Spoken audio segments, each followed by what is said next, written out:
우리나라가 전 세계에서 가장 공기가 나쁜 5개 나라 중에 하나인 것으로 나타났습니다. 이 5개 나라는 모두 석탄 발전 비중이 큰 곳들이었습니다. 취재기자 연결해서 자세한 내용 알아보겠습니다. 조태현 기자.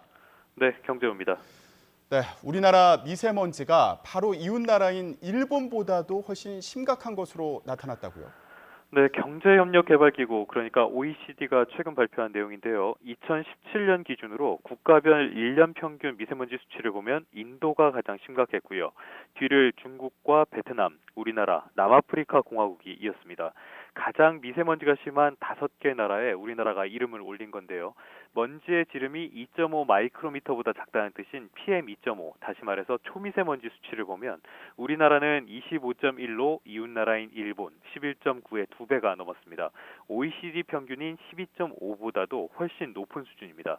2017년 기준 자료인 만큼 지난해와 올해에는 이 미세먼지 수치가 한층 더 악화했을 가능성이 커 보입니다.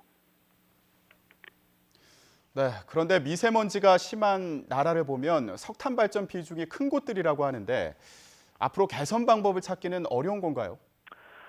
네, 말씀하신 것처럼 미세먼지가 가장 나쁜 5개 국가의 공통점을 꼽자면 석탄 발전 비중이 OECD의 최상위권이라는 점입니다.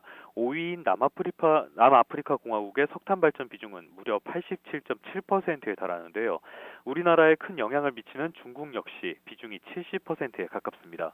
우리나라도 46.2%로 OECD 회원국 평균인 27.2%는 물론이고 전 세계 평균인 38.1%보다도 훨씬 높습니다. 문제는 당분간 우리나라 그리고 중국의 석탄 발전소가 늘어난다는 점인데요. 우리나라는 내년에 2기가와트급 석탄 발전소에 이어서 2021년에는 2기가와트, 2022년에는 3기가와트가 추가될 예정입니다. 중국 역시 앞으로 2, 3년 동안 석탄 발전소가 무려 460여 개나 더 만들어집니다.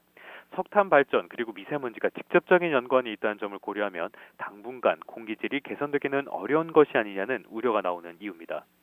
지금까지 경제부에서 YTN 조태현입니다.